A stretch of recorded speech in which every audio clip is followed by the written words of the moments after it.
Now introducing the Minor Wisdom Trio! Minor Wisdom! Hi. How's everybody doing this week? Anyway, that's great. So I've got Ginger Morris on today. Ginger is one of the most amazing people that I've ever come across. She's just the sweetest, kindest, most knowledgeable person I've ever met. No, that's not true. I mean, she's all of those things, but I don't know about ever met. But she is one of the coolest people in the entire world. And she has an energy about her, and anybody that has ever come across Ginger knows that she's got that energy that just makes you feel better. It just makes you kind of wish you were just a better person because you kind of had you had an encounter with the Ginger Morris. So I was super excited to have her on. Also, she has a connection to Mark Seraph, and Mark Seraph has known me since I was born. I believe he met my father back when they were like 5 or 6, just some old Austin Jews, chumming it up over some bagels and lox, little schmear on there, maybe some capers, maybe. I'm not a big caper fan. My wife's a big caper fan. I'm not a big caper fan. I am a Batman fan, and he is the Cape Crusader, not the Caper Crusader. That would be something different. But anyway, so Mark Seraph, Ginger Morris, me, my dad, blah, blah, blah, blah, blah. There's a connection. Ginger also helps. She's one of the people that helps run Impact Arts, and I will include a link in the description of this podcast. But I implore you to check out Impact Arts. It's kind of it's a great website. I'll say that. It has amazing tools for you and your students. And yes, you can go there or do things live, but they've also got like Musical in a Box and different professional development type things for you, different ways to get your students engaged. But I would highly recommend checking out the Impact Arts website, impactarts.org. And again, I'll include a link. This week is my musical, Tale as Old as Time. That's what the musical's called. I think it's also known as Beauty and the Beast.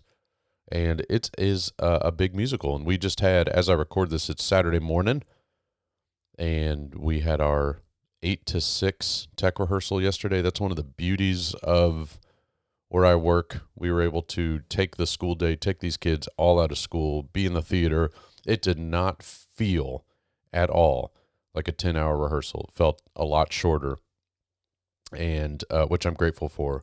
But we had a great time. It was actually a really successful day when it comes to your tech rehearsals. And I told the kids afterwards, I was like, hey, you guys did a great job.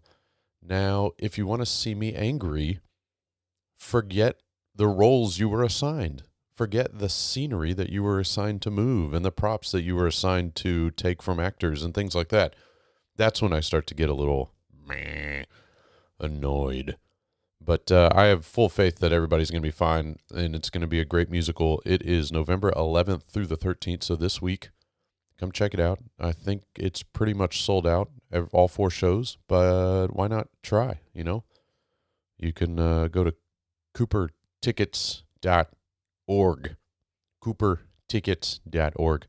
The other thing that's happening this week, potentially tonight, so this is going to come out afterwards, but at the moment, the Houston Astros are up 3-2 against those pesky Philadelphia Phillies. Now, I hope they win the World Series. Obviously, they might have won it by the time this gets published. So, whatever. Congratulations, Astros, or hope you win Game 7 tonight, whatever the scenario is. But it's pretty cool. I like seeing them in the World Series. Yeah. I think that's about it that I have to talk about. I don't really have much to say. My daughters are getting older. There was a lot that happened this past week. My daughter told me, you can't talk to me like that. She also told me that I don't do anything around the house, which I may or may not. Don't worry about that. So I think I'm just going to stop here, get to the interview with an amazing, amazing human being. If you don't know Ginger, I really encourage you to check her out wherever you can. I don't know if she'll be at Texas Thespians. The schedule actually comes out in a couple days. I'm assuming she'll be at Texas Thespians. But I encourage you anytime you get the chance to take a Ginger Morris workshop or just get to like go up to her and meet her, that you do, because she's pretty great. She's infectious, if you will, in a good way, a good infection, if that's a thing. Ginger Morris is a good infection. That should be a shirt. You're welcome, Ginger. I hope you guys enjoy the interview. Check me out on Twitter, the Facebook, all of the above. Leave a review, blah, blah, blah. Enjoy this week. Have a great week, everybody. And I'll see most of you in a couple weeks at Texas Thespians. Bye. I was born and raised in McAllen, Texas, which is on the border, on the Rio Grande, in the Rio Grande Valley on the border.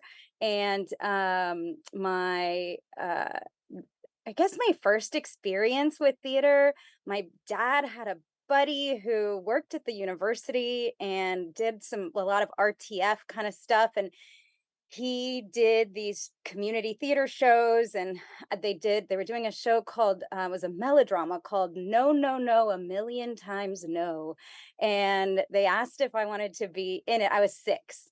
They asked if I wanted to be in it, and I was like, yes, that sounds so fun, put me in. So I was the tiniest milkmaid in a very long line of milkmaids. I can't tell you what the show is about anymore. I can tell you that we got to opening night and we're all backstage, and I was like, all of a sudden I didn't feel well. And I was, there's like a little bit in it where the little one was always like in the wrong place at the wrong time, or did something and someone had to whistle because I was going the wrong way, or whatever. And so I I was about to go on stage for the first time, and there were like some parent volunteers, I don't know, and I was like, "Excuse me," to some stranger, and I said, "I really don't feel well," and they were like, "It's okay, you're just nervous. You'll be fine. Just go on out there." And I this is kind of a gross story now that I start talking about it, but I start walking out to do my first appearance on stage ever, and I was so grateful that I was holding a milk pail because I indeed was not nervous. I was sick. And right as I was walking on stage, that milk pail became a, puke bucket. So that was literally my first experience in theater. I did not make it on stage. I ran the other way. So and honestly, I don't think I did theater after that for a couple more years. I was hanging out with a friend and she was going to some theater summer camp, and I'd spent the night at her house, and she was like, "Do you want to come with me?" And I was like, "Yeah, that sounds fun. Let's go." So I went, and it was like a acting summer camp thing for, I don't know, elementary school kids. And there was this woman that was teaching them accents, and I was like, "What? This is so cool! Why? Why wasn't I doing this for my whole life, my whole 10 years?" And so we were like learning, all these different accents, and then we did improv, and I was like, "This is really fun." I had no idea that this existed and that I could do this, and so I honestly also don't really remember what happened between that and middle school. I don't know if I kept doing theater or if I just thought like this was cool and then moved on. But in middle school was the first chance like in school where I could do theater. And they were like, 6th grade, what do you want to do? And they had a one-act play contest, and we had theater class, and I did I guess I did choir in middle school. So maybe we didn't have an actual theater class now that I'm telling this story, because I think I would have taken it. But I did choir, and everyone thought I was tone deaf, which is hilarious moving forward to the fact that I do mostly musical theater now. But I was told that I was tone deaf and to lip sync in choir class in middle school. But I did the one act play my must have been 7th and 8th grade years. And that was sort of the beginning of like, oh, this is really what I want to do. And in 7th grade, I was, asking, oh my gosh, I was so excited because our high school was the theater department in the high school was so active. And I was just like trying to get through middle school so I could be in that program. And then they built a new high school for all the freshmen to go to. And so I was really getting ready to get to that high school that had the theater department, that did all the competitions, that did a big musical, that did a fall show for all of the other schools to come see, which I thought was really cool.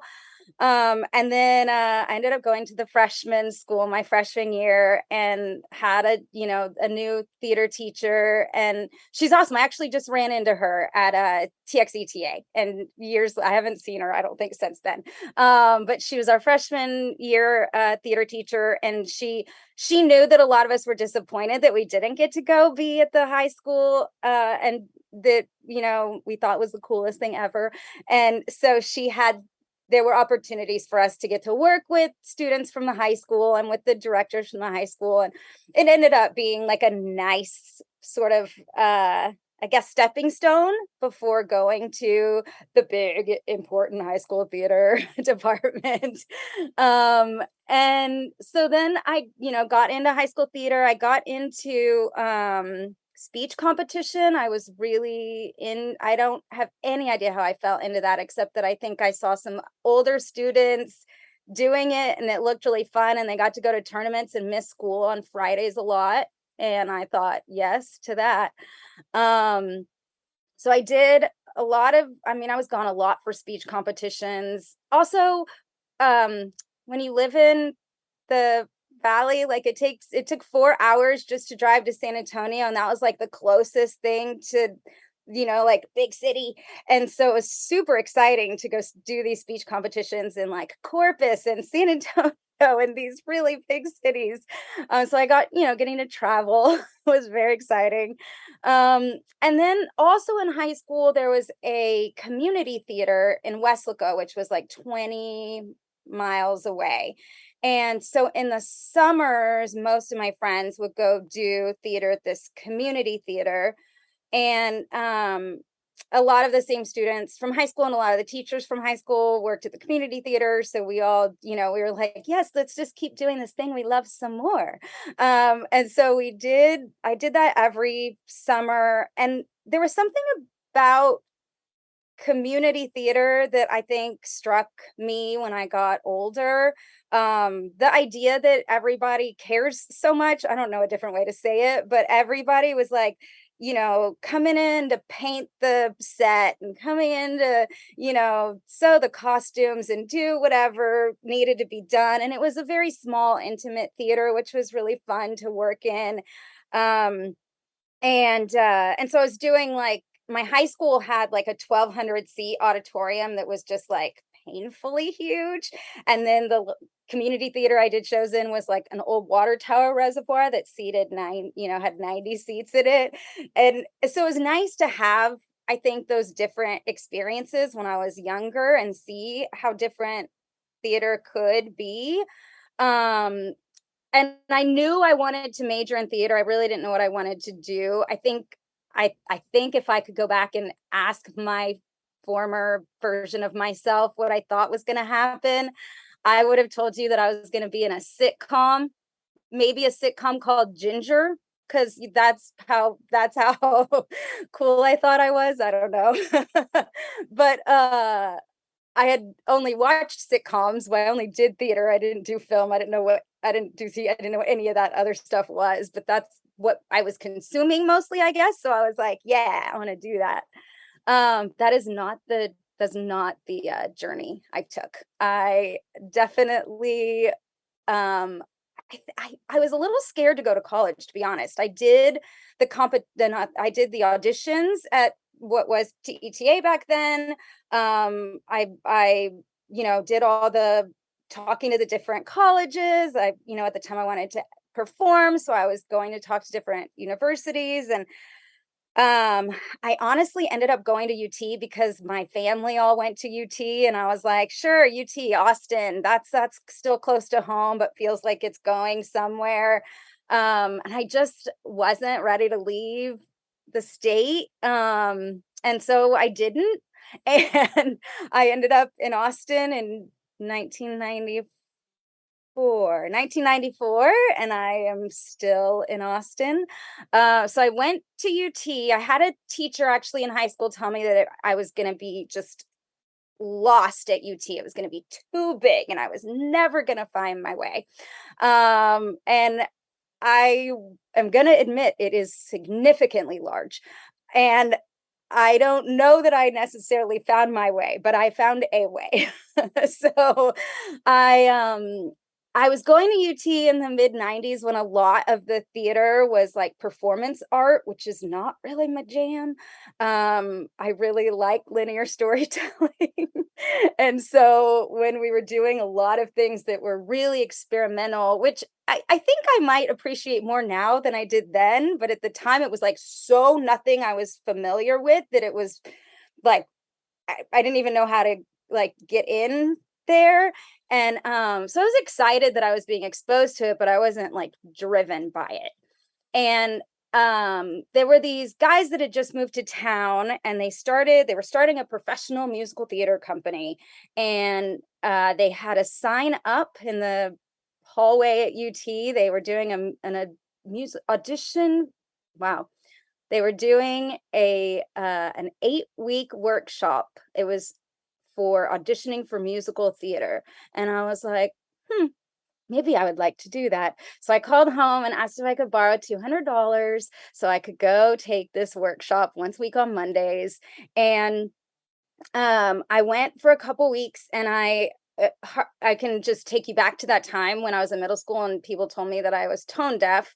So then I'm like in this like adult musical theater audition class and I'm, having to sing again. And mind you, I did musicals in high school and I did have to sing, but this felt very daunting in comparison. And so I was very nervous, but also like the people that were leading it were just so passionate and excited and like they talked about musical theater like it was this just incredible thing that it just everyone's mind should be blown by like being exposed to this thing. I don't know, something about them just made me so excited and I was like, yeah, I just want to do this. This sounds awesome. And after a couple classes, I knew that they had done auditions for their first musical, which was Peter Pan, and that they'd already completed the auditions, but I just wanted to do more stuff with these people. So I went after class and asked the guy if I could just volunteer on their show. And he said, well, funny you should ask. We don't really have it in our budget to have an assistant stage manager. And we don't have our equity stage manager coming in until the equity actors come in, but we've got 4 weeks of rehearsal before they come in. Would you like to stage manage? You seem very organized. And I was like, yes, yes, I'll take it. Um, and the hilarious thing is that at the community theater that I grew up in and at the high school program that I grew up in, we didn't have stage managers.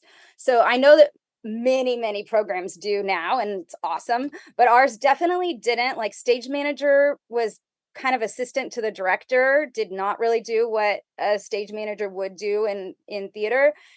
And the internet was not as widely available as it is now. So I went to the library and I checked out like 10 books on stage management and started ferociously reading to find out what I had just gotten myself into.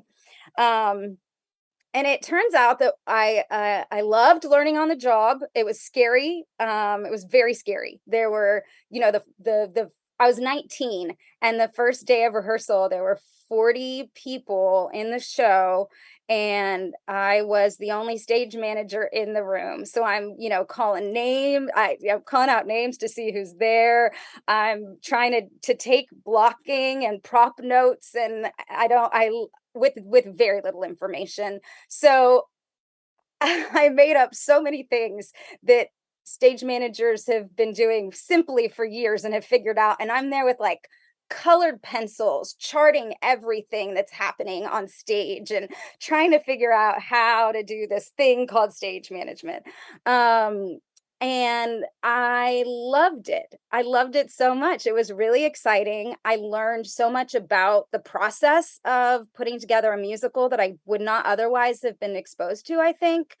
um as a stage manager, you're kind of in the room all the time. You're with the directors and the artistic team and the performers and the, we did our shows back then at the Paramount Theater in Austin, so it was a union house. So I also was working with equity actors and the union stagehands and learning how the ins and outs of all of that. I definitely got in trouble once because I touched some scenery I wasn't supposed to touch. You only have to get in trouble once to go like, oh, I understand the rules now. It was a very awesome experience. And then to see like the shows were huge. These shows were huge, and lavish and amazing, and the people they brought in were incredible, and I'd never been part of anything like that before. And then seeing the audience just like lose themselves in, the world of the show, and I, it was just an incredible experience. And so I that ended up sort of being the first. I ended up working for that company. I built and ran their performing arts academy. And then after a while I couldn't stage manage and do that. So I mainly was building the academy for them after a while. And then unfortunately, after 9/11, the company folded. So I also had the experience of being told that my job was no longer available. And so I wasn't sure what I was going to do. I don't, you have those moments in life and you're like, well, I'm sure I'll figure something out. I just don't know what's next. Um, and gratefully, I had a lot of connections with schools, and community folks from running that academy. And so someone called me from St. Stephen's Episcopal School and asked if I wanted to start a sleepaway camp for them. They had always wanted to do a sleepaway, performing arts intensive, and would I consider starting that? So that was in 2003. That was Texas Arts Project, and I put that together and had our first year had a great turnout and had an awesome time and learned a lot, and it grew over the years, and it happened until the pandemic, and then we've sort of been trying to figure out when we're going to get back to that. And then the 2 years later, I was hanging out with a buddy of mine, and we were talking about how there's so many sort of pay to play places for young people to go, but that, we really wanted to come up with a way for high school students to do something that they didn't have to pay to be part of, but that was audition based. And he was working at a university at the time, and so we were like, what if we did something for high school and college students? And which was kind of how Summer Stock Austin was born. We were at a Bennigan's at like 3 a.m. talking about what do we do with the youth in the theater? And so, and I was talking about my experiences being, doing community theater, and then going to do professional theater, and trying to figure out like how we marry those into something that young people can be part of. How do we do something that feels professional and elevated, that audiences are like, holy moly, I didn't know I was going to see something like this, and these are kids, no way. And also have a feeling of unified community in the process of building art. And so I think that's always been our goal for Summer Stock Austin. And I would say, like anything, some years it works better than others. But that's sort of how it was born. And also just, having an appreciation for the different parts and pieces that make up the creation of art. I think I had no idea until I started working for a professional company that like marketing and fundraising and all the different sort of elements of tech and design that go into it. I didn't understand how big that was, how wide that was. And in high school, it's sometimes one human who is trying to do all of those things, which is absolutely insane. And my heart goes out to, and I bow to all theater teachers who do that because it's unbelievable. And so I think, one of the things with summer stock that we were really excited about was sort of creating that place for professionals to come play, but for young artists to come and to play with them and to get an opportunity to work in a setting that may feel a little bit more like what professional work looks like, but has an educational environment, so you can sort of fall on a cushion, and we can still make sure that you're supported in that process. And so we started that in 2005. It has had its own journey since then. And then in 2014, and through all of those years, I was sort of guest directing and choreographing at a bunch of different middle schools and high schools, and sort of cobbling my world together, doing the things that I love to do. And then in 2014, the Long Center asked me if I wanted to start the Austin's version of the High School Musical Theater Awards that Houston and Dallas were doing. So I was like, yes, another project. I want more. And so I went to Houston for a week to see how they put theirs together. I went to Dallas to see how they put theirs together. And then we started our first one in Austin in 2014. So we're actually coming up on our 10th year. And so I went to work for the Long Center as their director of education and outreach for a couple years there. And about 2 years ago, I started a nonprofit called Impact Arts, and the Texas Arts Project and Summer Stock Austin are part of Impact Arts. And I'm now contracting with the Long Center on the awards, and continuing to do that as we sort of build out the nonprofit. And so the nonprofit, it is, new-ish. A lot of programs that have been going on for a long time, but the actual umbrella now is new, and it's sort of given us some freedom to expand things. Summer Stock Austin for years and years was like 3 live musicals in rep, 2 big shows that people know about, and then 1 original musical for family audiences. And the guys who had been writing that for 7 years for us actually are Emmy Award winners for a children's PBS program called the Biscuit Brothers. And they kept saying, Ginger, really, you should do something like a movie musical or something that is, a digital format, something. And I kept saying, like, when would we do that? Like, we're doing like these 3 live shows. When would we do that? And then the pandemic hit. And I was like, now is when we do that. Now is when we make a movie and we shoot it all outside in June. And then in post-production, we edit out all the sweat. So we made Scout. That was our first movie musical in 2021. And when we were making the musical, we started talking about, like, well, what educational benefits could we have now that we're making something that is, that will last forever, or for as long as it lasts in cyberland. I don't know. And so what we came up with was this musical theater in a box idea that we had these cool people hanging out with us doing summer stock. And we were like, what if we filmed them teaching things? And we had someone who was working with us who was a certified K-12 teacher who had been teaching theater in high schools for years, and then was like, I'm not doing that anymore. And so she had some time, and so she built the curriculum using national standards to sort of create this thing that we thought would be fun to make, and now we're hoping that people think it's fun to use. So it's lesson plans that are both video and written lesson plans that all sort of go around the idea of musical theater, singing, dancing, and acting. but are connected to the themes in the movie. And so that particular movie, the themes are very much community and differences and acceptance and change. So which were things that were speaking to us at the time very much.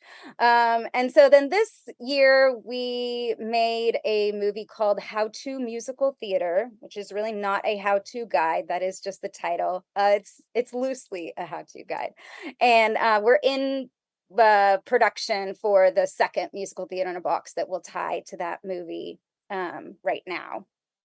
And then we've got, we've started sort of putting together in-school workshops and professional development, and we have a private lesson studio. I started doing a lot of work with students who were prepping for college auditions several years ago, and I had a program that I was running for a couple years to prep students for college auditions. And I kind of decided that there were a lot of things out there that were doing that, and I didn't know if that was necessary when we were doing what other things we were doing.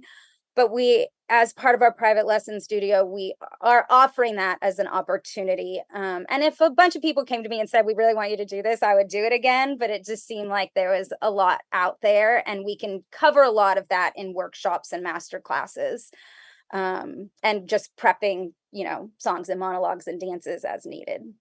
So I don't know if I've left anything out. That I, pretty much gets I, us to today. you would know, yeah, you would know better than anybody. I mean, just again, speaking, before we kind of started recording, I Facebook stalked you, and it's just, nothing, very little of what's on your Facebook says worked. You have a couple things that say past tense worked at, but for the most part, you're doing everything still. It's like, instead of replacing things, you just keep, you're building. This is how like a sandwich at the Guggenheim Deli is built. They're just like, put more on it. Just keep, the bread will eventually be we can move that bread. That's anyway. So wow, I wrote down a lot of stuff. You and I have a lot of common, like have a lot of parallels, of a few that I'll hit on. You don't necessarily have to answer these things, but I got in trouble with Teamsters, because I got on the back of a truck while they were unloading a truck when I was a touring professional. And that was the one and only time I got in trouble with Teamsters. So I totally understand when you said you got in trouble for touching scenery with the IATSE.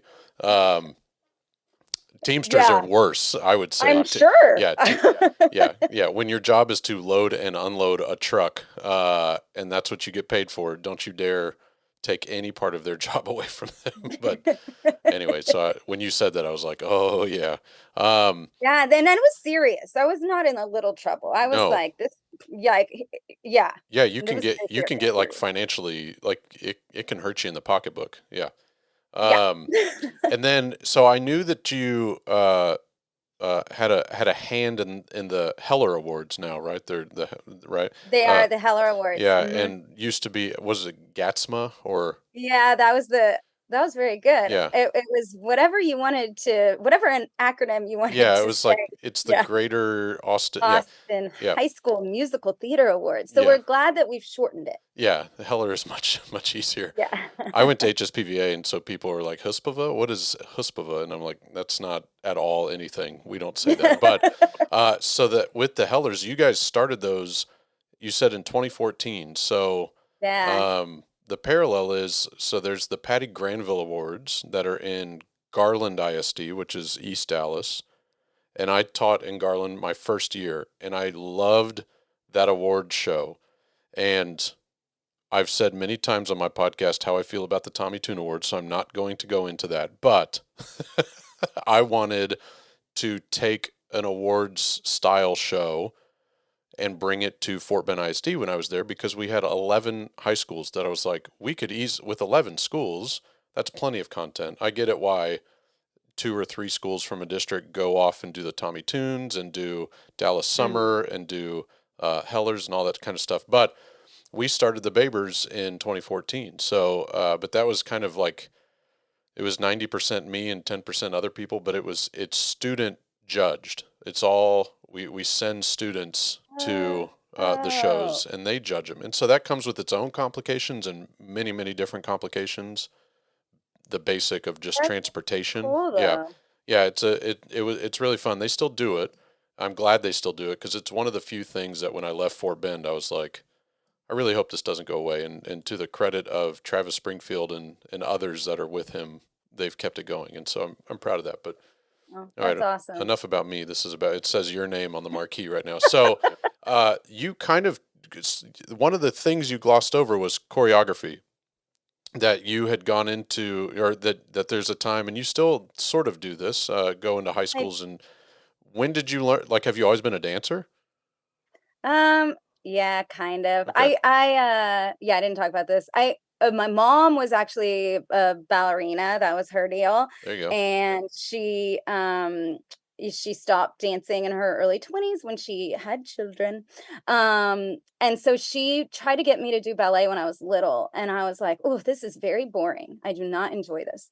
And so but I went and I knew it made her happy. And then I I think after a while I got to switch or I got to add like jazz, and I was like, "Ooh, jazz. This is fun. I like this." So I think I'm not very like I'm not a like a rule follower. I'm not a like a quiet like ballet was just not for me, but like dance was very fun for me when I learned that I liked a different style. And to be honest, like yes, I grew up dancing. I probably stopped dancing at about 13 because I wanted to do theater, and that was way more exciting to me, and I had no idea that dance was somehow gonna be part of my life in the future. And then, when I started working for the musical theater company, dance was a huge part of what they were doing, and so I was soaking it up as much as I possibly could. I think those rehearsals when I was stage managing, I would literally like I would write down the actual choreography that they were doing as well as the blocking, and then I would go home and like teach myself what they were doing. That's I funny. definitely had more time to do that when I was 19 than I than I would now. But yeah, so I learned a lot just from doing where that's Yeah, concerned. I had some structure and basis, but I am not like I would never be brought in to teach a like technical dance class. I am way more of like a director who can choreograph. Like I can right. dance and I can do that stuff, but I'm not a dancer first. Got it. Okay. I just wanted to, I didn't want you to just gloss over that because, that's kind of a big thing, get paid to do Yeah, something. It means you're halfway decent. yeah, well, I think part of what makes I think that because I'm not a technical dancer, I think that I can choreograph to non-technical Yeah. people in a way that is exciting and not dumbed down because if I can do it as a non-technical dancer, you probably can do it as a non-technical dancer. Right. And so I think I've had success in that area because I have just enough dance training I, I, th- and am more of a director. I have more of a visual eye yeah. and storytelling to what I'm I doing. think after experiencing one of your workshops, you, there's a difference between teaching and telling. And you teach things, you make sure that people in the room understand how it's going. You're not just telling them stuff. And so I think that's why you're quite popular in the workshop world. Speaking of workshops, when did you kind of figure out that you were good at leading workshops? Like what was it that kind of clicked with you that you may think that you're not good? I don't care, but it's not your opinion that matters on this one. But what when did you kind of figure that out? Okay. Well, I appreciate the observation that you made, and I do hope that that's true because Yeah, I get bored easily. So I think I I teach in a way that hope that that wouldn't bore right. me, if that makes sense. Yep. And there are workshops where I do have to talk a lot, and I always feel like, oh, this was probably really boring. So I try to like ask questions and make sure I'm using examples that are exciting. And I think the first time I did a series of workshops was I don't a long time ago when maybe TETA was in Corpus, but like a long time ago. And I went because a buddy of mine was going, and he was like, "You should come teach workshops." And I said, "I've never taught workshops." And he said, "Well, this is a great chance for you to do that." And I don't know that anything I was teaching was any good at the time, but it was my first experience teaching workshops, and I definitely figured out kind of, I think, what was resonating and what wasn't. And then I just started doing the thespian festival workshops, and just sort of trying to figure out, I think, what was exciting to people. And at the summer camp that I run, we normally do a couple days of master classes and workshops, and I would bring people in and I would go watch the workshops that I brought other people in to do, and sort of go like, "Oh, okay, that I see how that worked really," just sort of learning by watching and trying. And I hope that my workshops Well, are exciting. I liked it. I wasn't taking part necessarily, but I had to help with the online. It was a few years ago now. Well, no, when was that? A couple years ago, right now. It was with T Tech with Thespians. Yeah, Yeah, yeah. it was Yeah, or it was in Bastrop, I in think. Bastrop. Yeah. So anyway, speaking of Bastrop, which this has nothing to do with Bastrop, do you think Austin has gotten too big? Are you allowed to answer that? You gave me a look like you're on the city council or something. I was, I mean, in all honesty, I was about to just blurt out yes, and then I thought, well, is this a yes no question? I mean, yes, I moved here in '94, and it has changed Oh yeah, so much. And half of me is in the camp of like, "Oh, it's too big, what happened to old Austin?" And then half of me is in the like, change is inevitable, we gotta roll with yeah, it and figure it out. So, I feel both of those things at the same time. yeah. Now I'll ask you a follow up because this might be true. You can tell me better than most. The long center is when I was with Straight No Chaser, that was like top three spots around the country to stop at. Just because it's just they keep it in such good condition, but it was also back then it was relatively new. Ew. Yeah. And it's just immaculate. It's gorgeous. Now, do you think the Long Center would be there if Austin wasn't in its state of growth, or is that a what's the word I'm looking for? Is that a cause and effect kind of thing where the Long Center is there because the city is growing and the arts are Growing. growing and all that kind of stuff, or do you think the Long Center would have come out of nowhere anyway? Um, Does that make sense? That was a weird question. are you asking if the Long Center wouldn't have been built? Right. Do you think it? Okay, Yeah, yeah, okay, yeah. There you go. yeah, That's an okay. easy way. I could have just said I that. was trying to figure out if you were asking if it would go away, and I Pete, was no, like, no, no, no, no. Would it? Would I it? don't, I Would don't it? know. Would it not? Would it not? If Austin wasn't growing, would the Long Center be there Yeah, anyway? I think the Long Center was built. I don't know what year the Long Center was built, but I I'll will look tell it. you, Yeah. it still really feels new and immaculate. Yes. So it still feels awesome. The uh, at the 2000, time that 2008. 2008. Yeah. So yeah, I think that at the time that it was built, there was such a desire in this city. I think, we don't have a lot of um we don't have a lot of theater buildings in Austin Hmm. at all, to be honest. We have Bass Concert Hall where the tours come through, Yep.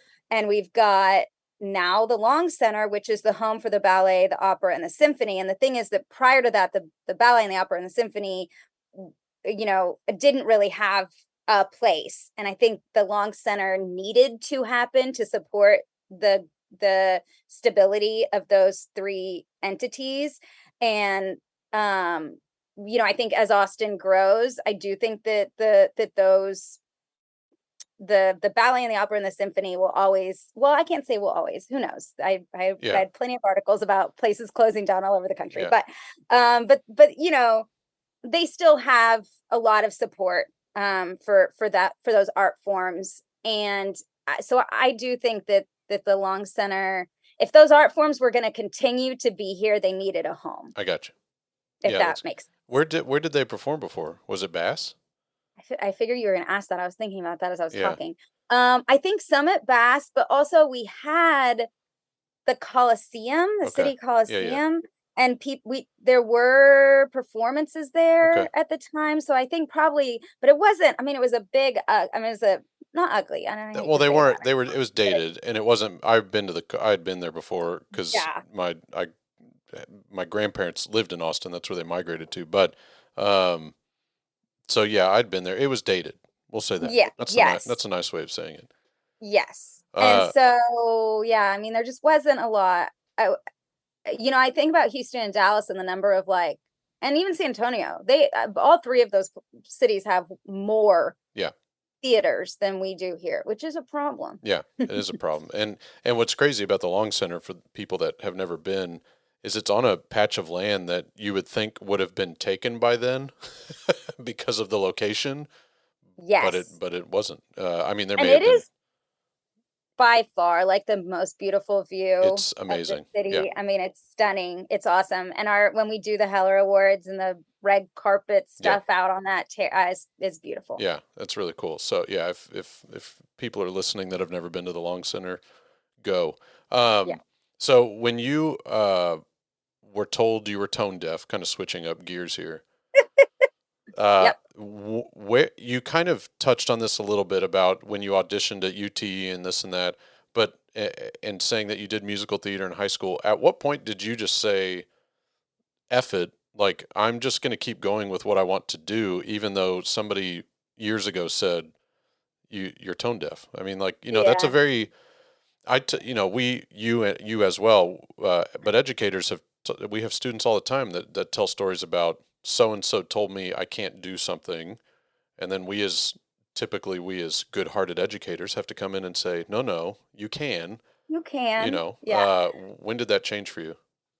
Yeah. So, and I don't know whatever happened to that choir teacher. She was a lovely human and I respected and loved her a lot. So it made it probably harder for me to hear that I was stoned.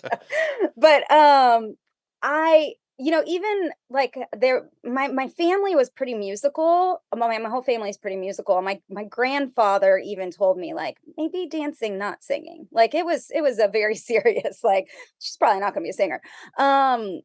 I learned later. So this is, I don't even know, this is an interesting story, but I had a boyfriend in high school who was a stellar singer, and I was playing Frenchie in Grease. Frenchie, mind you, has I think one singing line.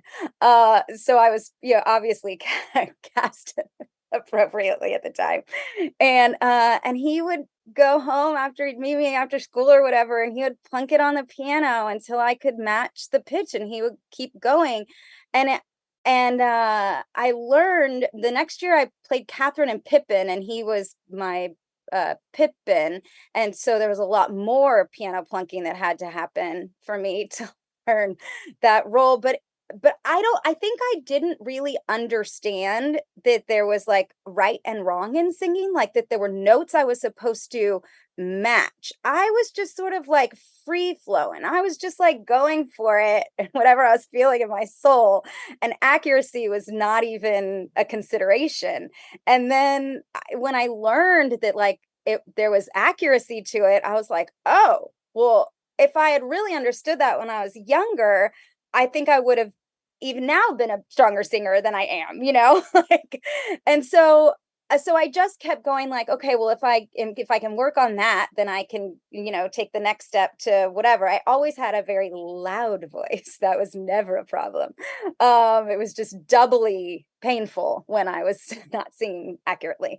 So I'm not, I'm not one of those people that if you're sitting around the campfire and people start singing harmony, I'm not going to be able to just sing harmony. I have to actually like learn it and know it. And so I think I just had to figure that out. Right. And then I could do things that I had practiced. I'm never going to be like a great vocalist. I can do enough, Yep. and I can keep working on whatever I work on. And I think, I don't know, I guess that's a thing also when I'm teaching that I think is important just from an education. There are people who are not going to get the dance steps, and there are people who are not going to get the harmony part, and there are people, and hopefully as an educator, I am encouraging people to say, like, you may not get it now, which means you don't get to do it right now, but that doesn't mean that you can't go and figure out ways to improve so that you can do it. And none of that stuff came easy to me. Yep. None of it was easy to me, so I totally have a lot of like compassion when it doesn't come easy to young people. Yeah. And I've got a few more things that I want to get you out on, but keep that in the back of your mind, because that's kind of where I wanted to end, was the compassion, element of things. I've got to ask you some fun questions, just based on what you said in your story. What was your go-to sitcom? You Oh said you my just gosh. yeah, yeah. You said Yeah, you watched a lot of growing pains. Growing Okay, that's okay. Nothing. Probably growing pains and family ties were the ones Okay. that were All part right. of my, like, I can't eat dinner with the family if this is do you, gotta go. do you listen to Smartless, the No. podcast? It's got Jason Bateman, Sean Hayes, and Will Arnett. Anyway, being somebody that Ooh, I watched should. Jason Bateman grow up, pretty much, you should listen to that. But it's hilarious. It's one of my favorites. But Ooh, I'll check it out. okay, and then I wrote down that your first stage experience has to be one of the best stories that I've ever personally heard. In the 170 of these that I've done, had to be one of the best. No question with that. Just telling you that. And then I can't not mention Mark Seraph, in the small world connection that we have with Mark. And I think that means that Mark went to McCallum. He Yeah, yeah, did. yeah. He Because did, that's how yeah. my dad and Mark knew each other. Oh, Yeah, yeah, from yeah. high Yeah, school. I Okay. think it was before that. I think it was just being Austin Jews. They knew each other before that, but they definitely went to high school together. So again, no question, other than I, you know, other other Well, other than that I mean, connection. honestly, Mark Seraph is instrumental in a lot of my life story Yeah, just because he was a board member of the first theater company that I was employed at, and then was a board member at the Long Center yeah, when I got that gig too. And he is now working with me a lot on this new software yeah, program that is, I don't know, that guy can do yeah. anything. He's awesome. And for people listening, if you don't know who Mark Seraph is, look him up. You'll figure it out real quickly. So, Yeah. especially theater people and just technology nerds could, that's how we can connect. So I'm going to get you out of here on this. First of all, I'm going to put all of your links, especially Impact Arts, in that little description below the podcast. So I'm going to hustle some stuff for you. But you mentioned that, and again, it's something you quickly kind of glossed over, but it resonated with me because I too did a lot of community theater, and so I really understand what you said when you were like, these people were just, they were there to do this, they were there to do that, and they were really in it, and they were passionate about it. Um, and you seem to, if people are listening, you seem to be the same. You seem to put as much of that energy and passion and compassion in all the projects that you do, just the way that you kind of speak about things and all that. Is that, like, speak on where that came from, and where you saw that, and it might be that it was from community theater, and just how you kind of keep that same energy and compassion with all of the work that you do. Yeah. I don't know what that came from. I think that I've always maybe always been a like, if it's worth doing, we got to really all get together and do it. If we, let's decide that we want to do it, and then let's put all our time and energy into the thing. I'm definitely a very product driven person. So I think theater, I found myself loving theater because there was like, you can, everybody gets together with this goal and everybody jumps in and wants to help and be part of something. And then at the end, you've made a thing. I just can't, there's nothing else in the world that I can think of where, where you get to do that over and over again. And so for me to get to do that, I can't think of another way I want to spend my time. And whether it's me doing it or working with young people, which I didn't know that was going to be my place either. I didn't know I was going to be a teacher and a mentor. But I did learn that I liked sharing that with hungry, excited people, more than I was enjoying sharing it with people that had been doing it for a long time. And I like both of them. I prefer doing it with people who are excited and are learning something for the first time. And I think the most excitement I get as an educator is when someone does something that they didn't know that they could do. And then maybe that's because my life had so many of those where I was like, well, I don't think I can sing. No, you can do it.